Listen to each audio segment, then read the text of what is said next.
Oh,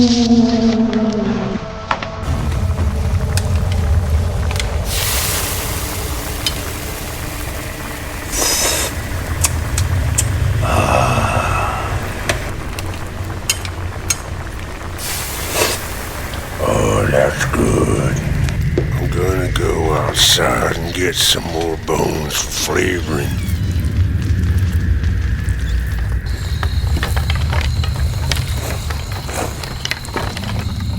The red brick trail weaved his way through the eerie forest until you were lost deep into the heart of it. You walked for hours until seeing the sun started to set, and then you started to look for a place to sleep for the night.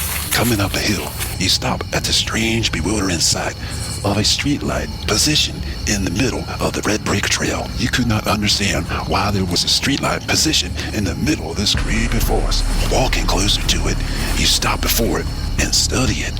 The bottom of the streetlight was metal and was painted green. The top part was painted yellow, and the light was shaped like an old-fashioned light bulb. The bulb was not protected from the elements, but was instead bare and open to the sky. The streetlight produced a soft white light and increased in intensity as the night came in. Well, are you lost, my furry little friend? Came a questioning voice from the darkness of the shadows. You slowly turn your body to the right and can just make out a figure standing there in the darkness of the night. The figure slowly and deliberately walked to the edge of the light cast by the streetlight and then stopped. You unconsciously took a step back in fright at the bulky, massive sight of the towering creature.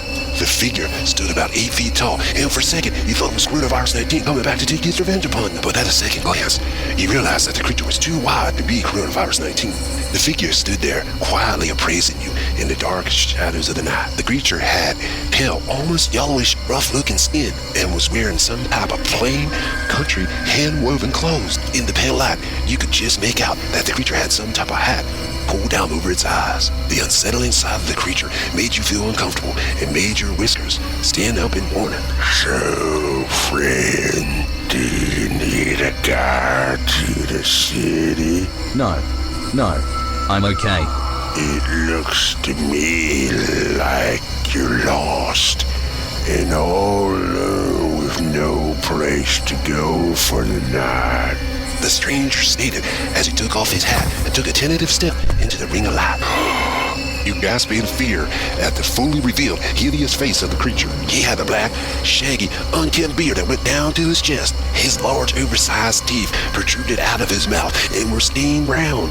He had large ears with thick hair growing out of them. His eyes were soulless pits of darkness, covered by hairy eyebrows that glared malevolently at you. You try to swallow, but suddenly your mouth has gone dry and your knees begin to shake together in fear. What's wrong, my tasty little treat? Haven't you ever seen a brownie before?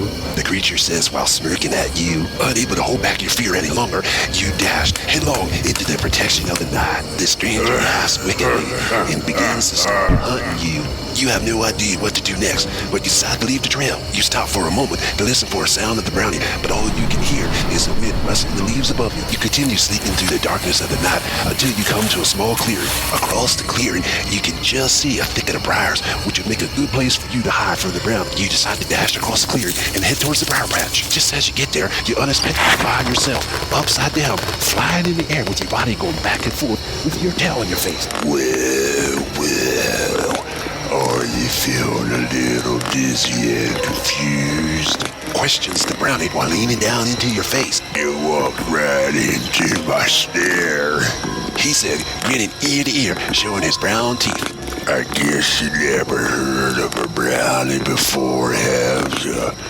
Because if you would have, you never would have left the protection of the street light and ran into the darkness. Don't worry, my friend, it'll be okay. You won't have to worry much longer.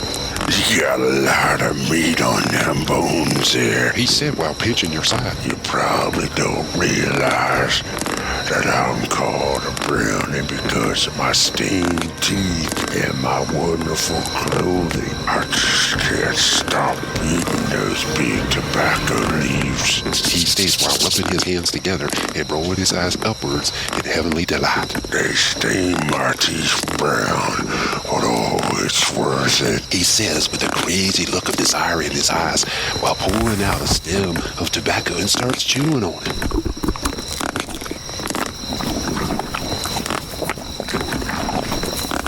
Some people like to smoke it, but for my kind, we love to eat it. Oh yeah. Glancing at the brownie's mouth, you can see pieces of tobacco and other unidentifiable things lodged in between his black, rotten teeth. The smell of his breath gags you, and you almost pass out from the horrible sight. The brownie stood up and pulled out a long pair of rusty shears. The brownie then cuts the rope, and your body unceremoniously falls to a hard forest below. He then waved the shears over your face in warning. If you try to escape, I'll give you a taste of them. You had no strength to stand, let alone fight him, and instead you laid on the ground. Moaning with pain, the brownie then begins dragging you through the forest, heaving some roots and stones that were digging into your back. You start to smell a nasty smell that turns your stomach to acid. The brownie unceremoniously drops you onto a stained straw mat. The brownie turns away from you and walks over to a huge, black, rusty metal pot. He picks up a large metal spoon that's sticking out of a bucket and begins stirring the contents of the pot. The rotten, horrible smell that you had smelled earlier was coming from the stew pot. Nothing like eating some of Brownie's homemade stew, he said as he bent over the pot, inhaling the foul odor.